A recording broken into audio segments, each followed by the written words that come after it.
चलो, India Russia India agree to go ahead with trade in national currency diplomat. ये किसने बोला है? हमारा कोई तो डिप्लोमेट होगा, ठीक है। ये रोमन बाबुश्किन कोई हैं वहाँ रशियन एम्बेसी के, उन्होंने ये बोला है कि हम नेशनल करेंसी में करेंगे, ठीक है। अब इसका फ़ायदा डॉलर का यूज भी करना पड़ेगा। हाँ, और इससे फ़ायदा डायरेक्ट हो पाएगा। ठीक है। इस नहीं इस तरह जब भी आपको फ़ायदे गिनाने हो ना, हाँ ट्रेड तो ठीक है, जब भी आपको फ़ायदे गिनाने हो ना, डायमेंशन अपने चूज़ करो, ठीक है। कैसे डायमेंशन आप चूज़ करोगे? सबसे पहले पकड़ो स्ट्रेटेजिक डायमेंशन। इंटरनेशनल अफेयर्स की बात हो रही है, इंडिपेंडेंस की बात होगी, स्ट्रेटेजिक इंडिपेंडेंस की। तो स्ट्रेटेजिक इंडिपेंडेंस इससे हमें मिलेगी कैसे? कैसे मिलेगी? डॉलर के ऊपर डिपेंडेंसी नहीं रहेगी। मतलब ये होगा कि जैसे यूएस कभी भी अपना स्विफ्ट सिस्टम को ब्लॉक कर देता है, और उससे जैसे अभी रशिया को नुकसान हुआ काफ़ी, है ना। और मतलब उसकी जो डॉलर में जो काफ़ी ज़्यादा उसको वो रखना पड़ता था, अपना फॉरेन एक्सचेंज रखना पड़ता था, वो ब्लॉक हो गया, है ना।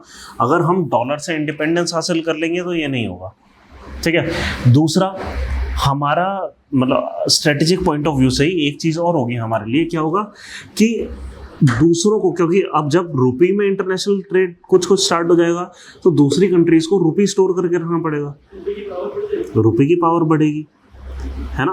हम ज़्यादा फ्री होंगे ट्रेड करने के लिए, ठीक है। हमारा बैलेंस ऑफ पेमेंट क्राइसिस बार बार ऐसा कुछ नहीं होगा, हमें बार बार डॉलर नहीं स्टोर करना पड़ेगा इस चीज़ के लिए, है ना। तो आपको हमेशा economic point of view, trade point of view, strategic point of view, ठीक है, पॉइंट ऑफ व्यू सोचो अलग अलग, ठीक है। ठीक है, बस इतनी सी बात है। Russia is fourth largest trading partner India with significant growth in trade, particularly energy after western sanctions on Russia. जब रशिया पे सैंक्शन पड़े थे तो दुनिया के जो सोर्सेज थे एनर्जी के, वो लिमिटेड हो गए। यूएस ने वेनेजुएला पे रोक लगा रखी है, और रशिया पे रोक लगा रखी है, और ईरान पे। तीन बहुत बड़े प्रोड्यूसर्स मार्केट से बाहर है।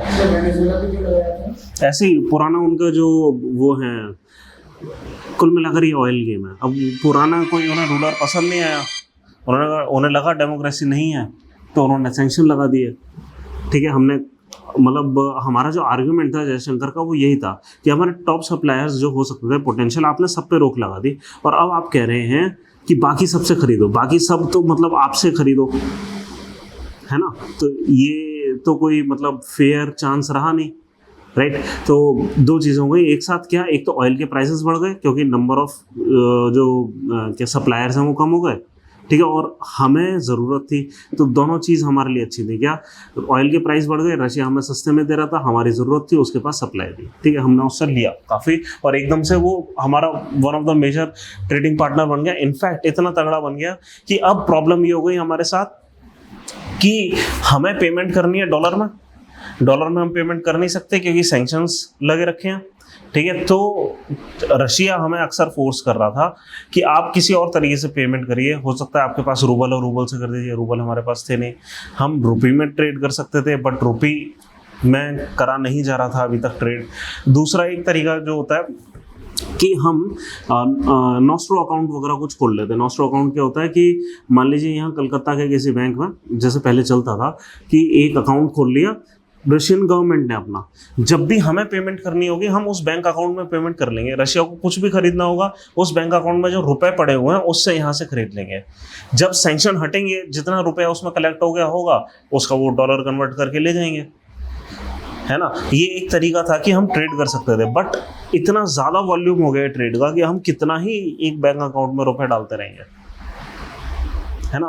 तो ये एक बहुत प्रॉब्लमेटिक सिचुएशन थी। तो बेटर क्या है, रुपी रूबल ट्रेड पूरी तरीके से ही चालू हो जाए। क्या है ये? हेलो, ठीक है, आगे चलते हैं। Why is India drilling 6 kilometre deep hole in Maharashtra?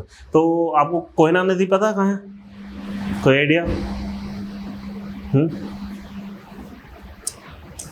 देखो, एक यहाँ पे ना हम पहले एक बार देख लेते हैं कि हम कर क्या रहे हैं कि अर्थक्वेक रिमेन अनप्रेडिक्टेबल। ये जो रीजन है ना कोयना नदी के आसपास वाला, वहाँ पे क्या है, अर्थक्वेक स्वॉर्म्स आते हैं। अर्थक्वेक स्वॉर्म्स क्या होते हैं? बहुत लो इंटेंसिटी के अर्थक्वेक, लेकिन बहुत ज़्यादा फ्रीक्वेंटली, मतलब ऐसा है कि एक एक दिन में 2-3 बार भी अर्थक्वेक आ जाएगी। आफ्टर इफेक्ट्स होते हैं नहीं, आफ्टर इफेक्ट नहीं है ये। आफ्टर इफेक्ट जैसे ही है, लेकिन आते ही रहते हैं, रुकते ही नहीं, बहुत आते रहते हैं। मतलब हफ्तों हफ्तों बस आते ही रहेंगे, धीरे धीरे हिलती रहेगी धरती, लेकिन बहुत धीरे धीरे, नुकसान नहीं करेगी, बस हिलती रहेगी, है ना। तो ये बड़ा ही विचित्र सी चीज़ है कि जो हमारे साथ होती है यहाँ पे। आपको कोयना नदी दिखा देते हैं। कौन सी जोन है सर? है जी, जोन कौन सा? महाराष्ट्र का वेस्ट, कोंकण के जस्ट ईस्ट, वेस्टर्न घाट के पैरेलल।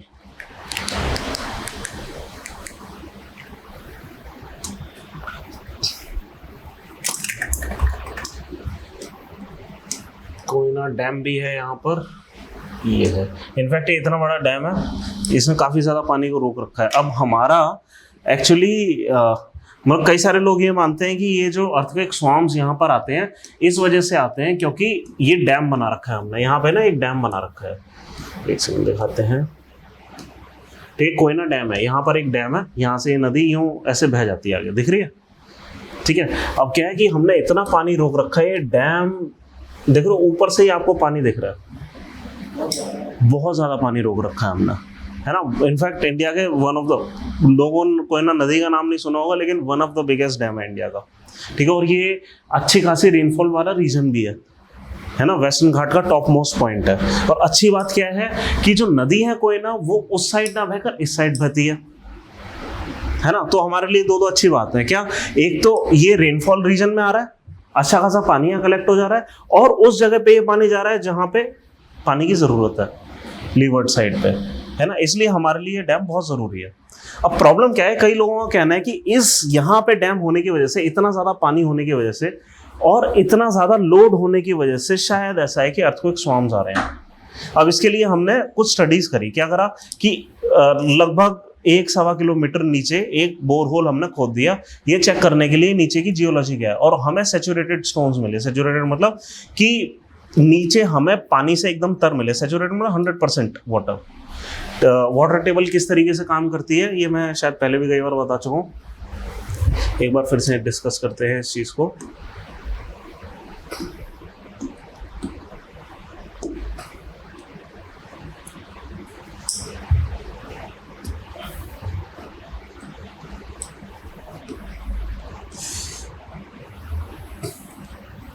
इस तरीके से सोचिए, ये लोअर मोस्ट पॉइंट है, ये एक वो है क्या कहते हैं टरेन है, ठीक है, एक वैली टाइप है और अच्छा खासा प्लेन है, ठीक है इलाका।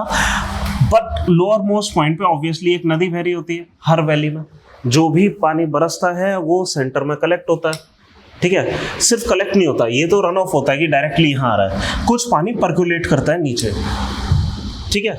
और वाटर टेबल कुछ इस तरीके से होती है, ये टेम्पररी वाटर टेबल है, एक होती है permanent water table, saturated rocks. हैं? क्या चीज? हाँ, एक्विफर,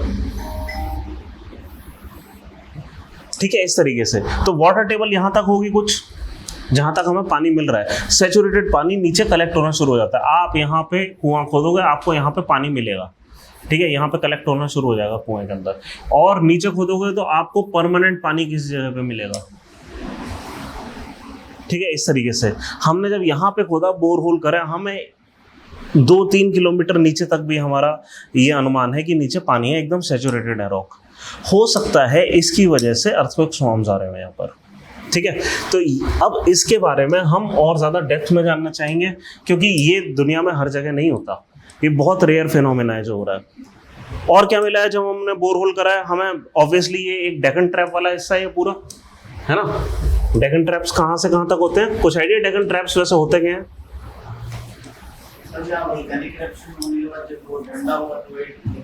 हाँ, लेकिन ये नॉर्मल वॉल्केनिक इरप्शन नहीं है। जो नॉर्मल आप कोनिकल वाला इरप्शन देखते हैं वो कैल्डेरा वगैरह इस टाइप का कुछ इरप्शंस होते हैं।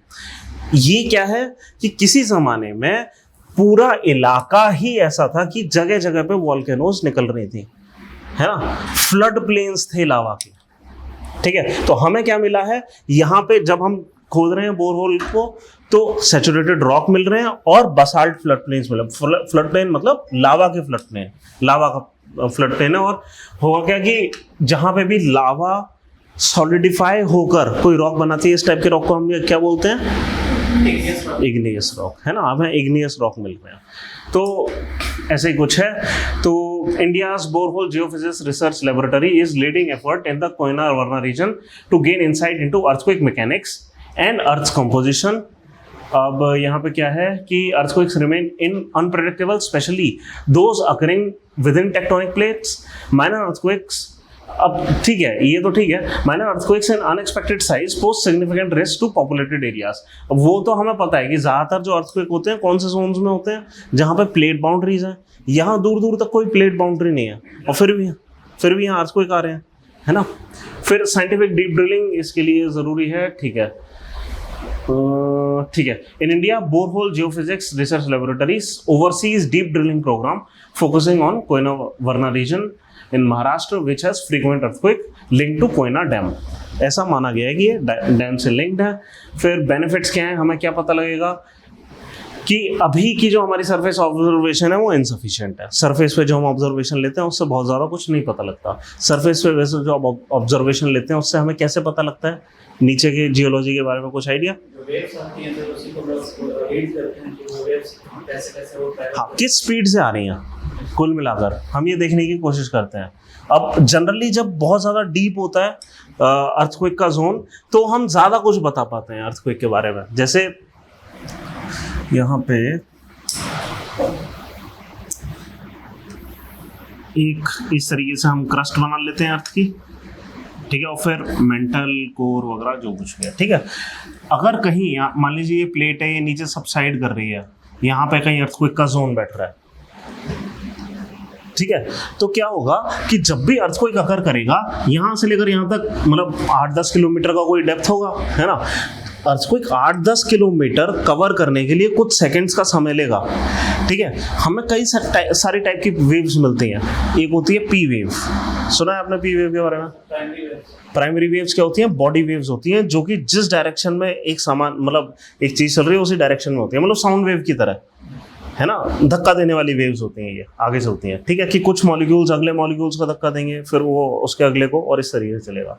एक होती है ट्रांसवर्स वेव्स, ठीक है, इस टाइप की, ठीक है, एस वेव्स उनको कहते हैं। मतलब एक स्ट्रिंग आप पकड़ लो, ठीक है, और यूं झटका दो तो एक वेव, एक पल्स है जो कि जाएगी।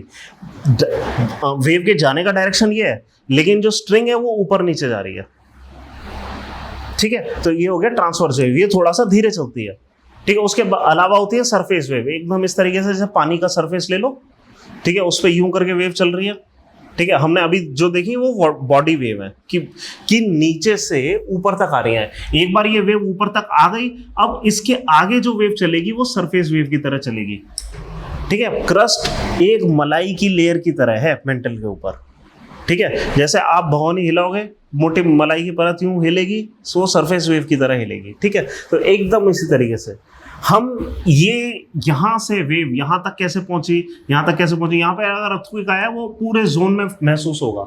हर जगह अलग अलग स्टेशन होंगे, हर जगह हमें पता लगेगा कि पी वेव कैसी आई, एस वेव कैसी आई, सरफेस वेव कैसी आई।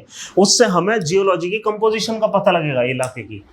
लेकिन प्रॉब्लम हमारे साथ क्या है अर्थक्वेक स्वार्म्स वाली चीज़ में, कि बहुत ज़्यादा डीप अर्थक्वेक का जोन ही नहीं है, ठीक है, कोई फॉल्ट लाइन ही नहीं है, कहीं से भी अर्थक्वेक आ रहा है, विच मीन्स हमारे लिए प्रॉब्लम है। जब हमारा बहुत ज़्यादा डीप नहीं होगा अर्थक्वेक तो बहुत ज़्यादा दूर तक डिटेक्ट नहीं होगा। मान लीजिए यहाँ से यहाँ तक ही डिटेक्ट हो रहा है, कितने स्टेशन हम बना लेंगे और उन स्टेशन पे कितना अलग डेटा आएगा, कुछ अलग आएगा तो भी तो हम डिफरेंसेस के बेसिस पे कुछ नापेंगे।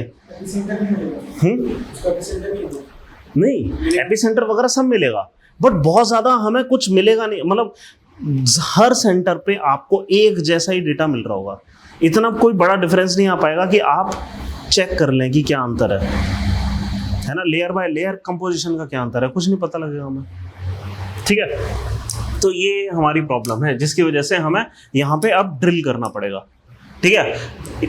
जो अर्थक्वेक होते हैं वो डायरेक्ट एविडेंस होते हैं जियोलॉजी के, सॉरी इनडायरेक्ट एविडेंस होते हैं, है ना। डायरेक्ट एविडेंस क्या होते हैं कि आप मटेरियल ही खोद के निकाल लो, ठीक है। तो अब हम डायरेक्ट एविडेंस की तरफ जा रहे हैं इनडायरेक्ट की जगह। तो चैलेंजेस, अच्छा हाँ, फिर drill boreholes provide direct in situ experiment, monitor fault lines or seismic activity. They offer fundamental knowledge of Earth's crust adding in understanding. वैसे आपको पता है सबसे डीपेस्ट ड्रिल मतलब बोरहोल कहाँ है दुनिया में? हाँ, क्या नाम है? कोला। कोला आई थिंक वो गोल्ड माइंस थी, है ना? फिर ठीक है, deep drilling also fosters technological innovations in seismology. ठीक है, बढ़िया। चैलेंजेस इन साइंटिफिक ड्रिलिंग क्या है?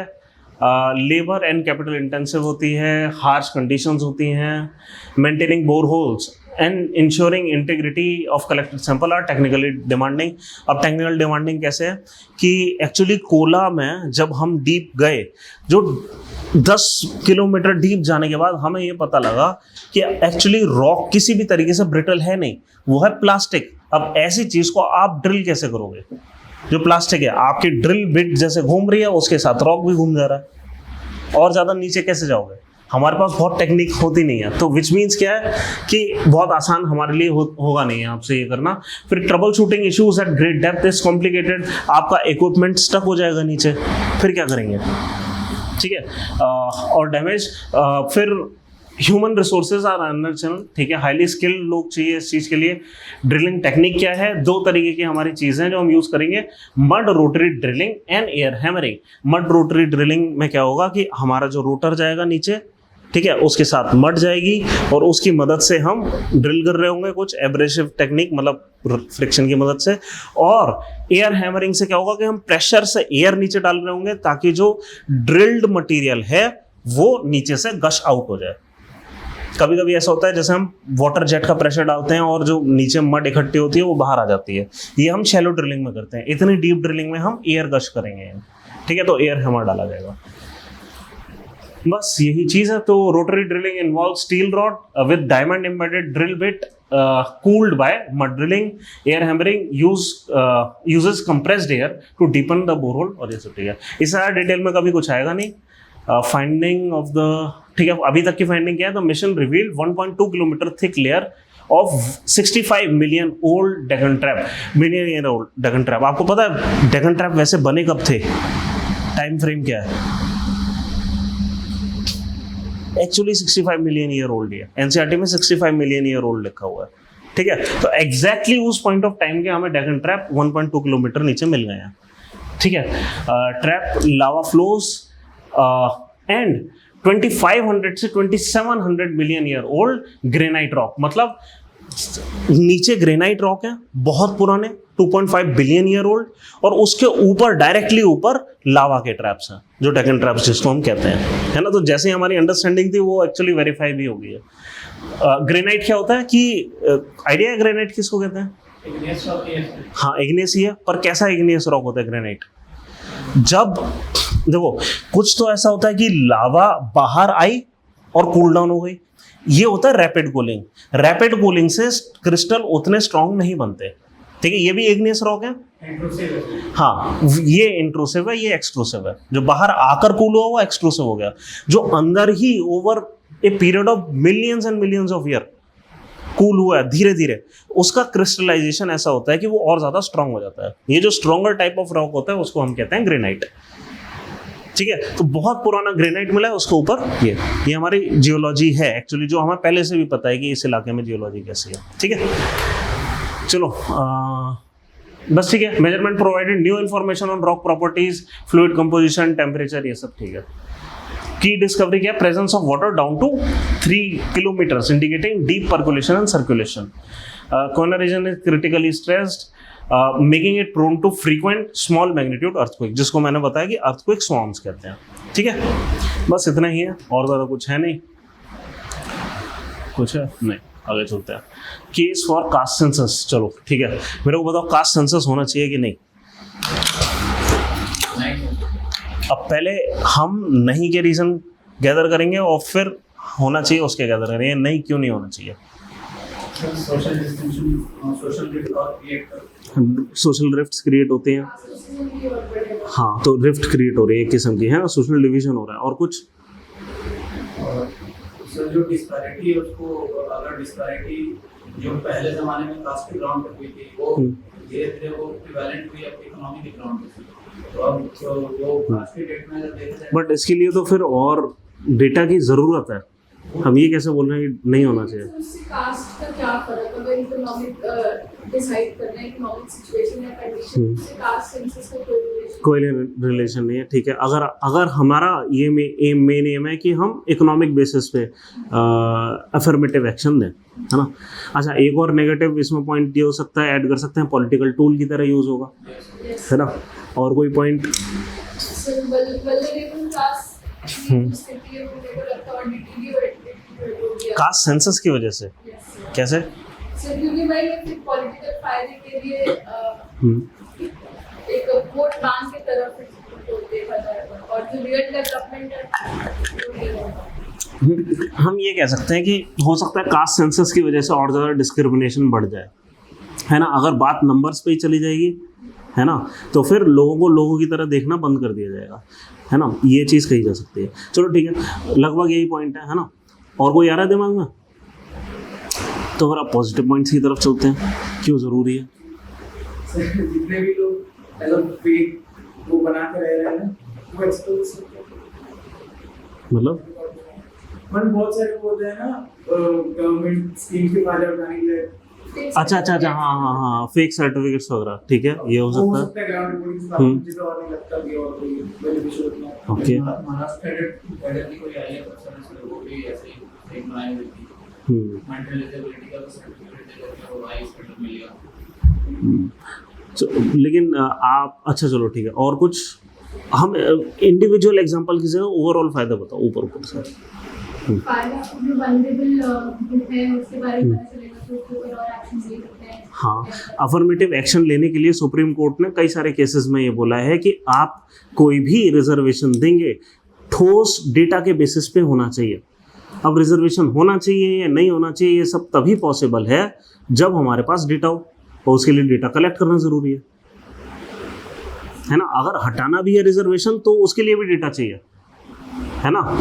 तो ज़्यादा तो ये करा जा सकता है, खाली नंबर ना गिनने की जगह हम एग्जैक्टली ये चीज़ कैलकुलेट करने की कोशिश करें कि कौन सी कम्युनिटी कितनी ज़्यादा प्रॉस्परस हो गई है, ये भी करा जा सकता है। हाँ, तो अगर क्रीमी लेयर को हमें बाहर करना है उसके लिए डेटा चाहिए, ठीक है। तो लगभग यही सारे पॉइंट हैं, ठीक है। देखते हैं क्या है, क्योंकि और किसी सेंस में ये कभी नहीं पूछा जाएगा। कभी भी आपको पूछा जाएगा, प्री में तो आने का कोई मतलब ही नहीं। ज़्यादा ये पूछ सकते हैं पहली बार कब हुआ था, 1872 में सबसे पहले सेंसस हुआ था, ठीक है। और ब्रिटिश गवर्नमेंट का क्या इंटेंशन था, उनका सिंपल इंटेंशन था, वो तो खुद से ही कैटेगराइज करना चाह रहे थे, है ना। उनकी तो policy eventually divide and rule हो गई। तो उन्होंने कोई हिस्सों में बांटा था, Brahmin, Kshatriya, Rajput, caste based on profession की native Christians, aboriginal tribe and semi Hinduised tribes, इस तरीके से उन्होंने बांट दिया था। फिर 1901 के सेंसस में फिर उन्होंने और ज़्यादा डिवीजन चेक करा, तो 1642 ट्राइब्स वो कास्ट निकली। फिर 1931 में इतनी निकली, and so on so fourth. हमने, ठीक है, 2011 वाला जो हमारा सेंसस था वो कास्ट सेंसस था, और हमने क्या करा, 46 लाख कास्ट नेम्स, सब कास्ट, सरनेम्स एंड गोत्र, अगर हर वेरिएशन को देख लें तो 46 लाख निकले थे, ठीक है। बस ठीक है, हाँ जी। 1872 वाला तो इनकम्प्लीट सेंसस था ना सर? हाँ, वो तो एक्चुअली सेंसस भी नहीं था पूरी तरीके से। 1881 से स्टार्ट हुआ। डिवीजन था, सेंसस नहीं, सेंसस ही था वो भी डेटा कलेक्शन एक्सरसाइज ही थी। 1870s में बहुत सारी डेटा कलेक्शन एक्सरसाइज हुई थी, जैसे कि जियोलॉजिकल सर्वे ऑफ इंडिया। आज जो इंडिया का मैप है वो उसी समय पे ये सब मतलब करा गया था, सर्वे करा गया था, एक्यूरेट मैप बने थे, वरना उससे पहले एक्यूरेट मैप नहीं होते थे इंडिया के, है ना। तो उन्होंने 1870s में ना लॉर्ड मायो वगैरह आए थे, इनका बहुत फोकस था इस पे कि हर चीज़ का डेटा हो, है ना। तो इसलिए ये सब करने की कोशिश की। एनीवे, चलो आगे चलते हैं। Reason for caste census in India, एक तो सोशल इम्पेरेटिव, ये सारी चीज़ जो हमने देखा वो सब देख लेते हैं। क्या caste remain significant affecting marriage surname, ठीक है, ये इतना। हाँ, legal imperative, constitutionally mandated social justice policies, यानी कि रिजर्वेशन, है ना। कॉन्स्टिट्यूशनली मैंडेटेड क्यों? क्योंकि कॉन्स्टिट्यूशन ने ऐसा मैंडेट करा है ना। तो social justice policies require detail caste wise data, वही जो हम कह रहे हैं कि Supreme Court rulings have recognise caste as relevant criteria for defining backward classes and supporting reservation policies. लेकिन सुप्रीम कोर्ट ने ही खुद कई सारे केसेस में, जैसे एम नागराज केस है ना, वहाँ पे कई बार बहुत सारे केस हैं, इंदिरा साहनी से लेकर अभी तक जितने भी हुए हैं, ठीक है, हर केस में ये बोला है हमें डेटा चाहिए, on the basis of data हो सकता है, ठीक है। तो डेटा लेने का ये तरीका है। एडमिनिस्ट्रेटिव इंपेरेटिव की detail data is needed to avoid wrongful inclusion and exclusion, जो आप बोल रहे थे स्कीम्स के अंदर इंक्लूड हो जाते हैं, एक्सक्लूड हो जाते हैं, उस चीज के लिए। Moral imperative, lack of detail data benefits a few elites who monopolise resource and power, है ना, कि कास्ट रिजर्वेशन का कुछ ही लोगों को फायदा मिलता है ना, वो सारी चीजें चेक करने के लिए हमें ये चाहिए। फिर हिस्टोरिकल कॉन्टेक्स्ट वगैरह ये सब हटाओ। आर्गुमेंट अगेंस्ट क्या है, सोशल डिवीजन होता है, इससे और ज़्यादा सोसाइटी डिवाइड होती है। फिर एडमिनिस्ट्रेटिव कॉम्प्लेक्सिटी है, इतना आसान होता नहीं है कास्ट सेंसस करना। इनफैक्ट कई लोगों को कहना है कि सेंसस ही अपने आप में एक गलत एक्सरसाइज है, क्योंकि ये कुछ ज़्यादा ब्रॉड होती है, ठीक है, और इतनी एक्यूरेट होती नहीं है। उससे बढ़िया क्या है कि हम छोटे एरियाज में बांट के कुछ कुछ चीज़ों का अलग अलग सर्वे करें। अगर हमें पॉपुलेशन का सर्वे करना है तो उसका अलग सर्वे करा जाए, हेल्थ रिलेटेड चीज़ों का सर्वे करना है उसका अलग करा जाए, ये सब, ठीक है। तो ठीक है, however government has successfully enumerated इतने, ठीक है। Demand for increase reservation, critics fear it will fuel demand for more reservation, है ना, पॉलिटिकल टूल की तरह यूज होगा। बस यही है और ज़्यादा कुछ है नहीं। आगे चलते हैं। फेल्ड अटेम्प्ट क्यों बोल रहे हैं इसको, ठीक है। कास्ट सेंसस, एसईसीसी का फुल फॉर्म क्या है, सोशो इकोनॉमिक कास्ट सेंसस, ठीक है। सिंपल सेंसस 2011 नहीं नाम दिया गया था, इसको एसईसीसी 2011 बोलते हैं। अब भी जो होना है वो एसईसीसी होना है। तो SECC 2011 was poorly designed and executed leading to unreliable data. It was not conducted under census act 1948 and lacked proper sociological anthropological expertise. चलो ठीक है, कुछ है और, ठीक है। State challenge Supreme Court judgment to ensure accurate OBC data, ठीक है। कई सारी स्टेट्स हैं सुप्रीम कोर्ट में गई है कि भाई सेंसस कराया जाए, और इसलिए हम ये सारी चीजें पढ़ रहे हैं। ये वाला क्वेश्चन शायद एक बार हमने डिस्कस करा था आर्ट ऑफ आंसर राइटिंग वाली क्लास में। ओके, अच्छा, आप वो आंसर राइटिंग वाली क्लास देख रहे थे आज, ठीक है। अच्छा, तो आपने क्या आर्गुमेंट दिया था? एग्जांपल दिया था कैसे आइडेंटिटी अब चेंज हो गया। हाँ, पहले कैसी थी और अब कैसी थी। हाँ, तो आइडेंटिटी अज्यूम कर ली जाती है। तो अब मोस्टली प्रोफेशन पे हो रही है। जैसे कम्युनिटी जो है प्रॉपर प्रोफेशन ले लेती है और उसी को आपको कास्ट का नाम ले लेती है। अच्छा, ठीक है, ठीक है, चलो ठीक है, वो हम सोसाइटी में पढ़ेंगे। अज्यूम्ड आइडेंटिटीज की बात हो रही है ना। खैर एनीवे, जब होगा तभी देखेंगे इसको। चलो, Supreme Court affirms right of divorce Muslim women to seek maintenance under CrPC. CrPC माने क्रिमिनल प्रोसीजर कोड, ठीक है, कोड फॉर क्रिमिनल प्रोसीजर है। अब क्या है कि मेंटेनेंस की राइट सिविल प्रोसीजर में नहीं आती है इंडिया में, ठीक है, ये कोड ऑफ क्रिमिनल प्रोसीजर में है। उसका सेक्शन 125 कुछ है, सेक्शन 125, ठीक है, और ये हर एक पे लागू होता है, हर कम्युनिटी पे। सिविल लॉ के अंदर क्यों नहीं आता डिवोर्स? डिवोर्स वगैरह सब कुछ उसमें आता है, लेकिन मेंटेनेंस वाली चीज क्रिमिनल प्रोसीजर कोड में डाली गई है।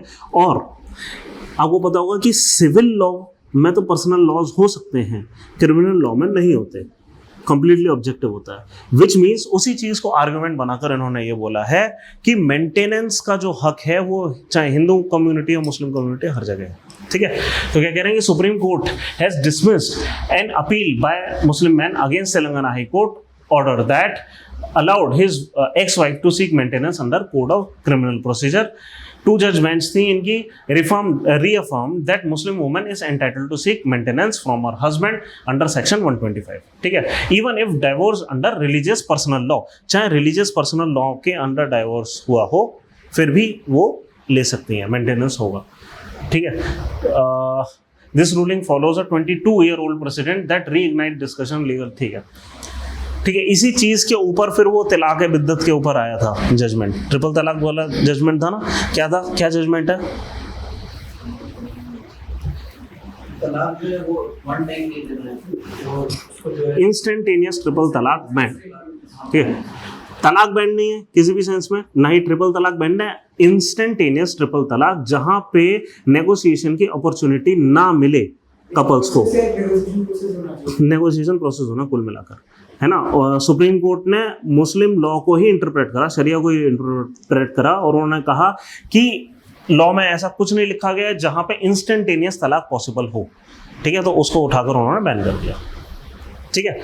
तो ये चीज थी। अब वो भी उन्होंने क्या कर दिया, उसको अगर कोई कर रहा है उसको क्रिमिनल प्रोसीजर कोड में डाल दिया है, वो एक क्रिमिनल लॉ बन गया एक तरीके से, ठीक है। तो इंस्टेंटेनियस ट्रिपल तलाक नहीं हो सकता और मेंटेनेंस देनी पड़ेगी, दोनों ही केस के वॉल्यूशन में ये क्रिमिनल ऑफेंस होगा, ठीक है। बस इतना ही है। तो 125 कहता क्या है, mandates that any person with sufficient means must maintain their wife और लेजिटिमेट माइनर चाइल्ड, लेजिटिमेट या illegitimate minor child if they are unable to maintain themselves, ठीक है। और इसमें एक और चीज होती है, अगर वो मतलब रीमैरिड नहीं हुई हो, अगर रीमैरी हो गई है वो बात अलग है, अगर अभी भी अनमैरिड है और डाइवोर्स्ड है ना, तो मेंटेनेंस देना होगा, ठीक है। हाँ, ये लिखा भी है कि wife includes divorce woman who has not remarried, ठीक है। बस इतनी सी बात है और ज़्यादा कुछ है नहीं, तो उन्होंने खाली इतनी चीज़ बोली है। आगे चलते हैं। Preventive detention activist highlight controversy over upper Siang hydro power project in upper Siang. Siang क्या है? सियांग कौन सी नदी है, कुछ आइडिया? ब्रह्मपुत्र को ही ऊपर सियांग बोलते हैं। ब्रह्मपुत्र के कई नाम है,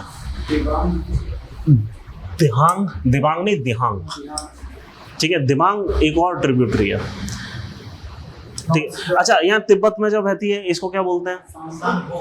यारलंग ज़ांगबो, ठीक है। फिर जैसे ही यहाँ पर आती है इसको कहते हैं सियांग, ठीक है। फिर जैसे ही ये वैली में एंटर करती है, यहाँ पे दो नदियों के नाम हो जाते हैं।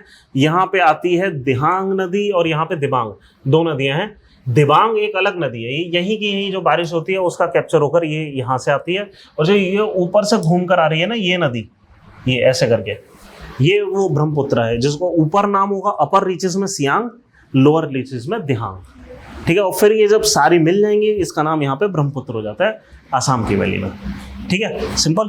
तो ऐसा ही कुछ है यहाँ पर कि ये अपर सियांग में, अपर सियांग मतलब ऊपर की तरफ, सियांग में ऊपर की तरफ कहीं पे यहाँ पे हाइड्रो पावर डैम वगैरह हम कुछ बना रहे होंगे, ठीक है। तो क्या है कि प्रिवेंटिव डिटेंशन ऑफ एक्टिविस्ट, तो यहाँ पे क्या होगा कि कुछ एक्टिविस्ट को प्रिवेंटिव डिटेंशन में डाल दिया होगा। प्रिवेंटिव डिटेंशन क्या होती है?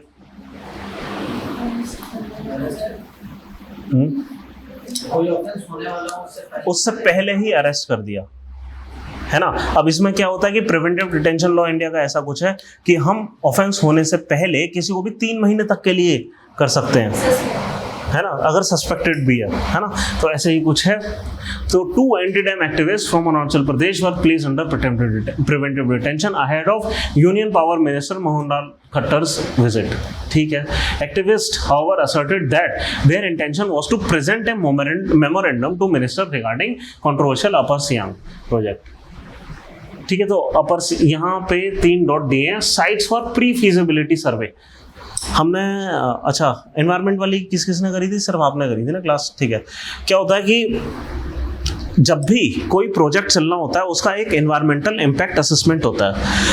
एक क्या होता है कि उसमें करना क्या होता है कि सबसे पहले यहाँ पे एक प्री फिजिबिलिटी की रिपोर्ट डाली जाती है, जिसमें क्या होता है कि इस प्रोजेक्ट के आने से land environment, water environment, air environment, biodiversity वाला एनवायरनमेंट, नॉइज, एयर, हर जगह पे क्या क्या किस किस्म के पोल्यूशन आ सकते हैं, किस किस्म के माइग्रेशन हो सकते हैं, है ना, सोशियो इकोनॉमिक इम्पैक्ट क्या होगा, हाँ जो भी इम्पैक्ट हो सकता है, और जो भी हम साइट ले रहे हैं उसकी कोई अल्टरनेटिव साइट्स भी हैं, और उधर कौन से एडवांटेज डिसएडवांटेज है, इन सब की एक रिपोर्ट बनाई जाती है। इसको कहते हैं प्री फिजिबिलिटी रिपोर्ट। और ये प्री फिजिबिलिटी रिपोर्ट जाती है फिर एक 4 स्टेप के प्रोसेस में, ठीक है। पहले स्क्रीनिंग वगैरह होती है, फिर क्या है पब्लिक कंसल्टेशंस होती हैं, ठीक है, और फिर फाइनल अप्रूवल के लिए जाती है, ठीक है। तो कहने का मतलब है एक्टिविस्ट अगर अभी नहीं भी करते तो भी ये प्रोजेक्ट की रिक्वायरमेंट होगी कि प्री फिजिबिलिटी रिपोर्ट निकाली जाए, है ना, कि मतलब प्री फिजिबिलिटी रिपोर्ट निकाली जाए और पब्लिक कंसल्टेशन हो, और जितने भी लोग हैं पब्लिक कंसल्टेशन का साफ साफ लिखा हुआ है। ये एनवायरमेंटल इम्पैक्ट असेसमेंट का एक नोटिफिकेशन आया है 2006 में, ठीक है, रिवाइज भी हो गया। वो रिवाइज नोटिफिकेशन ही 2006 का है, उससे पहले 94 का एक नोटिफिकेशन था, ठीक है। तो ये इसमें वो बहुत माइनर चेंजेस बाद में आते रहते हैं। असली जो अमेंडमेंट है जिसको हम बेस बनाते हैं 2006 है, ठीक है। तो 2006 वाला अमेंडमेंट ये भी कहता है कि जितनी भी ये प्री फिजिबिलिटी रिपोर्ट हो या पब्लिक कंसल्टेशन की रिपोर्ट हो, सब कुछ वेबसाइट पे जाएगी। जब पब्लिक कंसल्टेशन होगी, जब लोगों से कंसल्टेशन मांगी जाएगी, वहां पे वेबसाइट पे एक अपॉर्चुनिटी देनी होगी कि पब्लिक अपनी जो रिटर्न रिकॉर्ड है वो सबमिट कर पाए वेबसाइट पे, ठीक है। और उसका पूरा कैटलॉग बनाना पड़ेगा कि किसने क्या एडवाइस दी। जब पब्लिक कंसल्टेशन होगी तो इन पर्सन उसको इनवाइट करा जाएगा, और इनविटेशन कहाँ होगा, कौन सी साइट पर पब्लिक कंसल्टेशन होगी, जहां पे प्रोजेक्ट हो रहा है उसकी ही नियर बाई साइट पे ये सारी कंसल्टेशन चलेगी, ताकि लोग आ पाए। तो कहने का मतलब है, अगर मतलब ये मेमोरेंडम नहीं भी दे रहे होते, इवेंचुअली वैसे भी पब्लिक कंसल्टेशन होनी ही है, ठीक है। और ऑब्वियस सी बात है, ये कुछ ज़्यादा हो गया कि अगर किसी को इस चीज़ के लिए अरेस्ट कर लिया गया, ठीक है। तो खैर, अपर सियांग प्रोजेक्ट इज एक प्रपोज 11,000 मेगावाट, मतलब 11 गीगावाट। इंडिया टोटल कितनी एनर्जी कंज्यूम करता है, कुछ आइडिया है क्या? मैंने पूछा कि इंडिया टोटल कितनी एनर्जी कंज्यूम करता है, कितना गीगावाट ईयरली हमारा कंजम्पशन है। वॉट वैसे आर के हिसाब से होता है, मतलब हमेशा हमारा कंजम्पशन क्या चलता है ऑन एन एवरेज, नहीं आइडिया, 450 गीगावाट। और ऑन एवरेज हम इतना प्रोड्यूस कर, मतलब इतना कंज्यूम कर रहे होते हैं, उसका 450 का 1% हो गया 4.5। हम पूरे देश की डिमांड का 2 से 3% इस एक जगह से बनाएंगे, ठीक है। तो बहुत ज़्यादा बड़ा प्रोजेक्ट है, हद से ज़्यादा बड़ा प्रोजेक्ट होगा, ठीक है। शायद अभी तक का सबसे बड़ा प्रोजेक्ट होगा इंडिया का, मेरे को नहीं लगता इससे बड़ा कोई हुआ है आज तक, ठीक है। तो upper Siang project is proposed 11 gigawatt हो गया है ना, गीगा मेगा ऐसे चलता है, मेगा से 1000 गुना ज़्यादा हो गया गीगा, MB GB है ना, ये सब। फिर megawatt hydro power project on Siang river in Arunachal Pradesh, upper Siang district, originating near mount Kailash Tibet. अब ये क्या है, ये पूरा हिस्ट्री बता रहे हैं, कहाँ से स्टार्ट होती है नदी। रुको, यहाँ पे देख लेते हैं। यहाँ पे ना ये 2 लेक हैं, इसके आसपास से स्टार्ट होती है, यहीं कहीं माउंट कैलाश होता है। यहाँ से ये नदी जाती है इस डायरेक्शन में, ठीक है, और बीच में कहीं ऊपर से लहासा नदी मिलती है, और फिर ये ऊपर से होते हुए नीचे आती है, ठीक है। तो ये चीज़ बता रहे हैं, ठीक है। अब इसके लिए हम करेंगे क्या, प्रोजेक्ट पे आते हैं सीधा। Project to be constructed by the National Hydro Electric Power Corporation NHPC entails building 300 meter high dam, the largest in the subcontinent. It replaces 2 previously planned project with a combined capacity of इतने, ठीक है। तो इससे पहले हम ये कर रहे थे कि 2 डैम्स बना रहे थे इतनी पावर का, अब एक ही डैम बना रहे हैं। स्ट्रेटेजिक इंपॉर्टेंस क्या है, अब देखो, चाइना ने पूरे तिब्बत का जो प्लेटो है उसका बहुत अच्छा फायदा उठाया।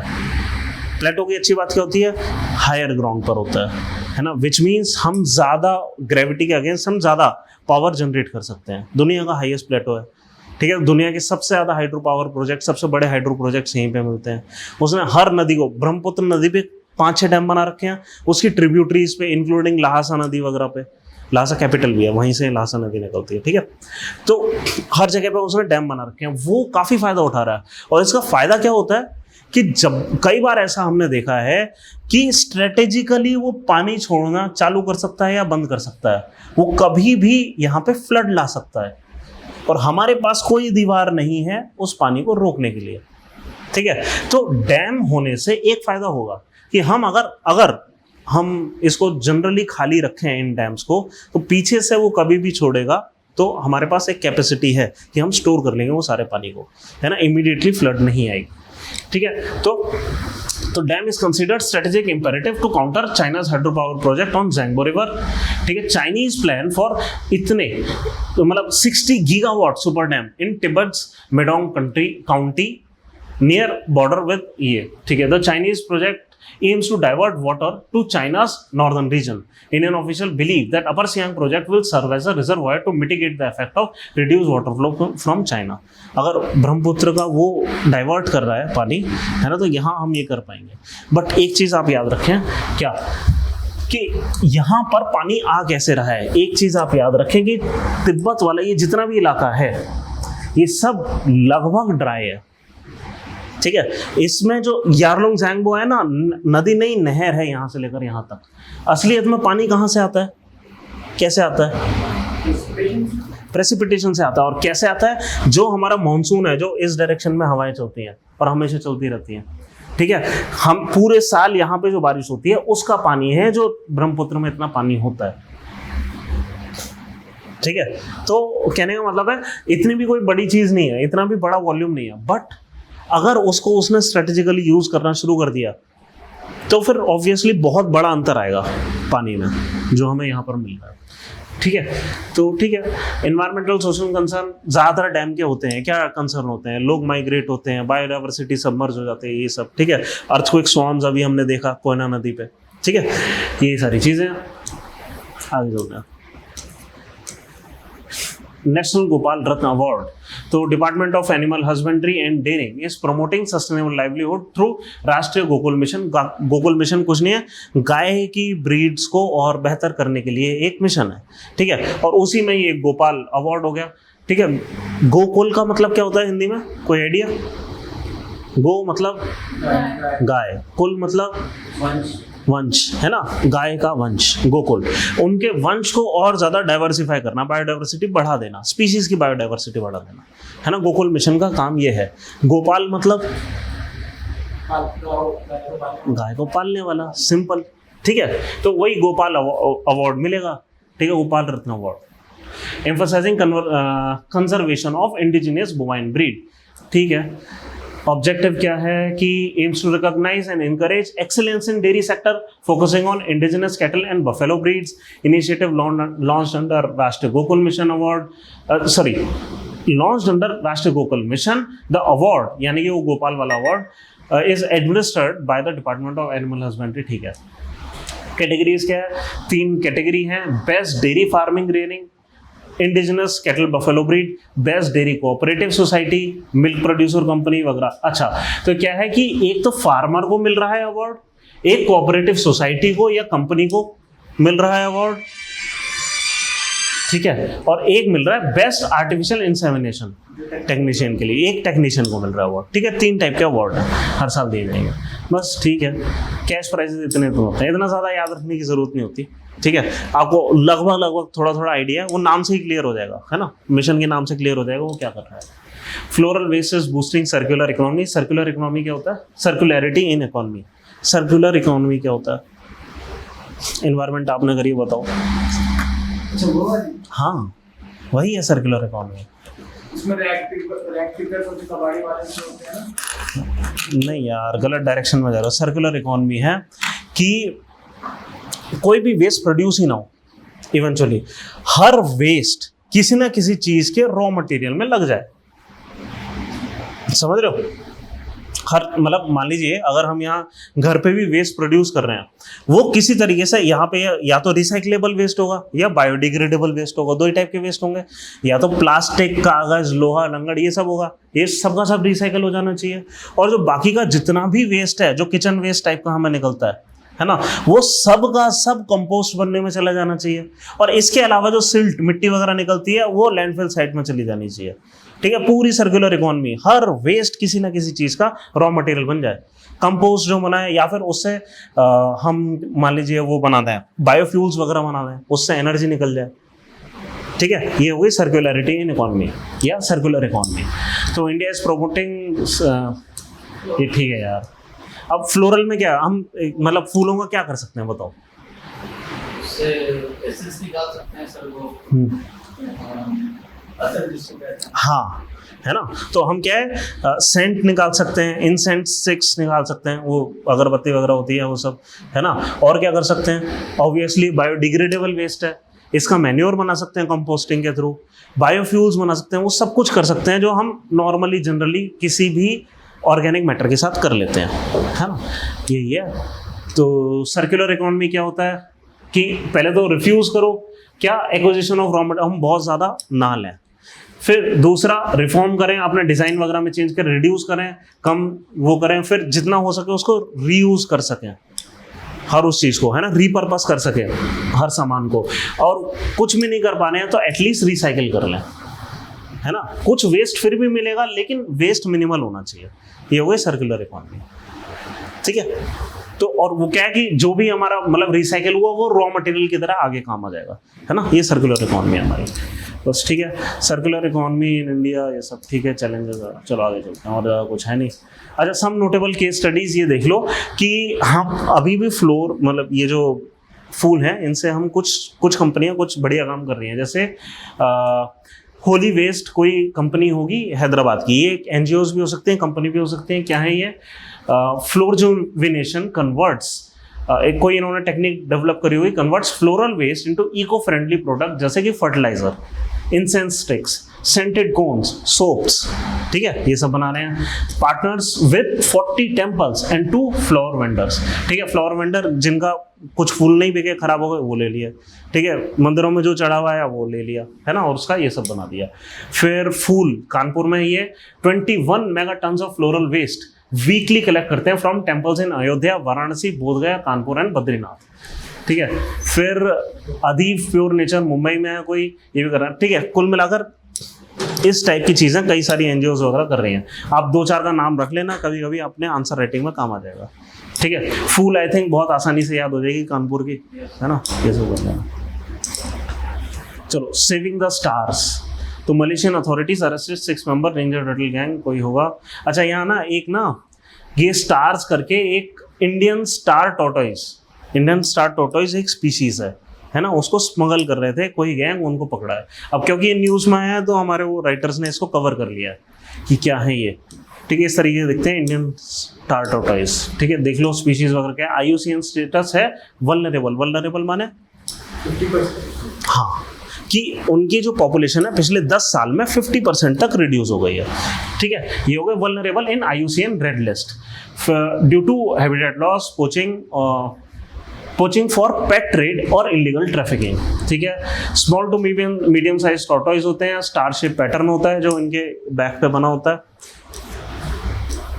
Distribution found in India primarily in dry and arid region. In southern or western India, habitat prefers scrub forest, grasslands, semi-desert area and sandy soil. ठीक है। डाइट हर्बीवोरस है, वो ज़्यादातर टॉर्टोइज की होती है। फिर behaviour primary terrestrial but can swim and may soak in water bodies to regulate body temperature, ठीक है। और जैसे कि जनरली रिप्रोडक्शन होता है टॉर्टोइज या टर्टल्स दोनों का ही, क्या कि female lay eggs, clutches, small clutches of egg typically in sandy और loamy soil, ठीक है। लीगल प्रोटेक्शन है, साइट्स में ये है अपेंडिक्स 2, यहाँ पे इंडियन लॉ लिखा नहीं है बट मोस्ट प्रोबेबली ये शेड्यूल 1 में ही होगा, वाइल्ड लाइफ प्रोटेक्शन एक्ट में। शेड्यूल 1 क्या होता है वाइल्ड लाइफ प्रोटेक्शन एक्ट का? जिसके एनिमल्स को ट्रेड करना बिल्कुल मना होता है, सिर्फ ट्रेड करना नहीं मना होता, एब्सोल्यूट प्रोटेक्शन होती है अगेंस्ट किलिंग, ठीक है। चाहे वो अगर प्रॉपर्टी के लिए खतरा भी बन जाए तो भी उनको मार नहीं सकते आसानी से, सिर्फ और सिर्फ इमीडिएट डेंजर हो, सेल्फ डिफेंस वाला, है ना, तो ही आप मार सकते हैं, वरना मार नहीं सकते, ठीक है। इवन इफ वो लाइफ को भी खतरा है। वो अवनी टाइगर थी एक, महाराष्ट्र में एक थी, उसने 13 लोगों को मार दिया था, 5-6 साल पहले की न्यूज़ है, ठीक है। उसको भी मारने के लिए वाइल्ड लाइफ वार्डन को एक वारंट निकालना पड़ा, तब जाकर मारा गया, बेशक उसने 13 लोगों को मार दिया था ऑलरेडी, फिर भी, ठीक है, एब्सोल्यूट प्रोटेक्शन होता है। चलो, iron ore exports rise despite fall in Chinese demand. अब चाइनीज डिमांड का आयरन ओर से क्या लेना देना, मैंने कई बार बताया वैसे पहले,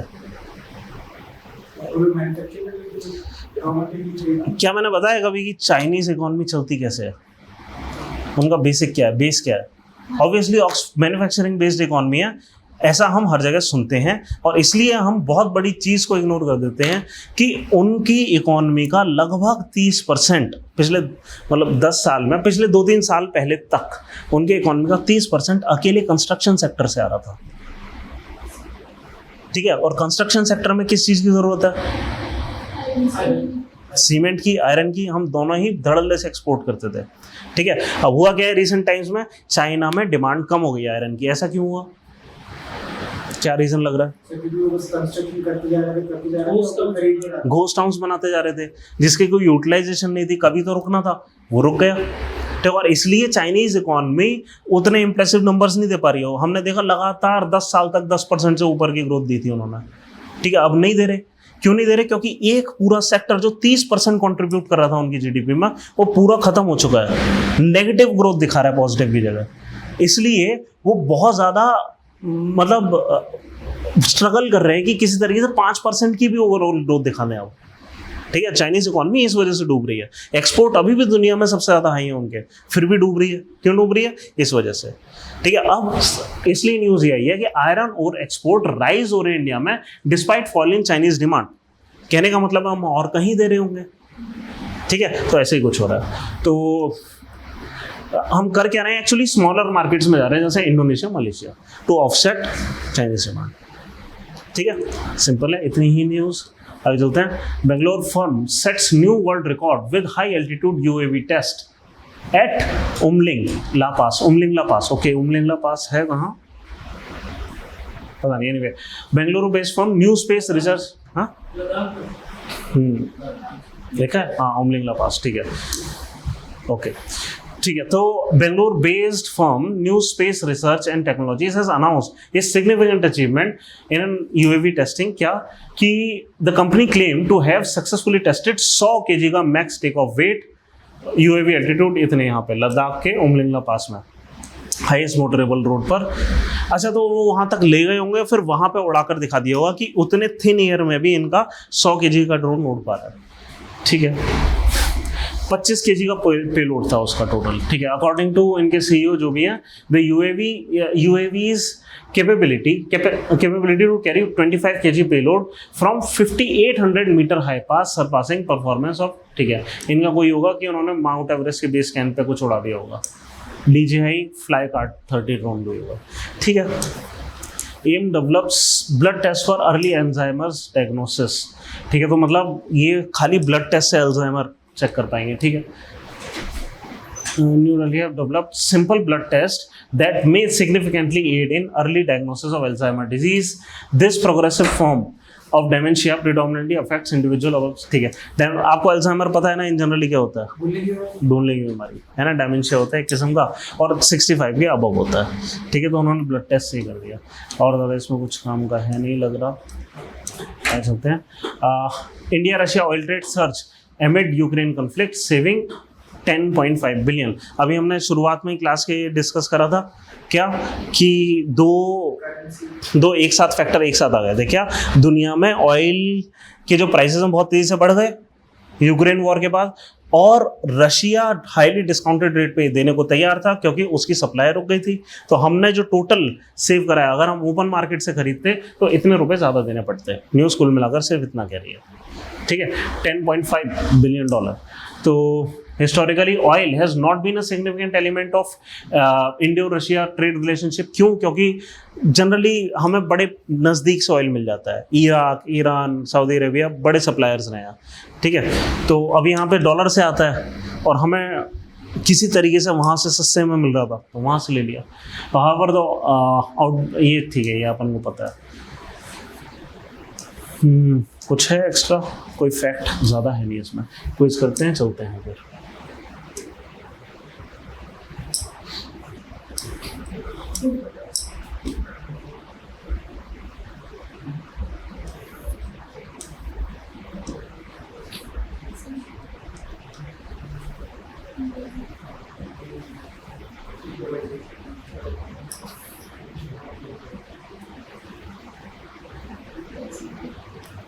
दो चीज़ें एक साथ आ गई हैं और इसमें से एक भी आंसर सही नहीं है। हमने क्या एरिड और सेमी एरिड लिखा था, है ना? ठीक है, कुछ गलत ही है यहाँ पे। शायद यहाँ एरिड सेमी एरिड लिखना होगा, इन्होंने गलती से ये लिख दिया। हाँ, ये बताओ, है ना? ये बताइए, characterised by rapid increase in temperature with depth. ये था, ओके।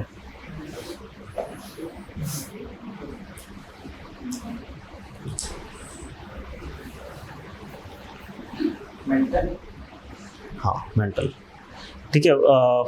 मेंटल के टॉप पे जो टेम्परेचर होता है वो उतना ज़्यादा नहीं होता, मतलब कुछ हंड्रेड्स ऑफ डिग्री सेल्सियस होता है, और फिर कोर के टॉप पे कितना होता है वो 5000 डिग्री सेल्सियस के आसपास, 5000 नहीं 4000 डिग्री सेल्सियस के आसपास चला जाता है टेम्परेचर। एकदम कोर के सेंटर में 5000 डिग्री सेल्सियस होता है, ठीक है। तो मेंटल में सबसे तगड़ा ग्रेडियंट होता है।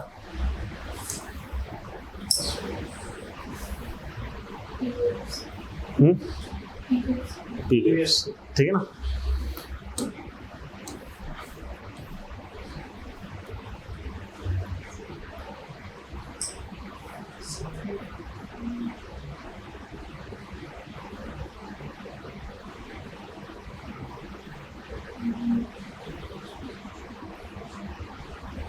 Isolated system साफ साफ बताओ, बी या सी? सी करता है ना। ऑब्वियसली हम पूरा रिसोर्स का यूज करना चाह रहे हैं, नहीं कर पा रहे तो एनर्जी रिकवरी करना चाह रहे हैं उसमें से, है ना। चलो ठीक है।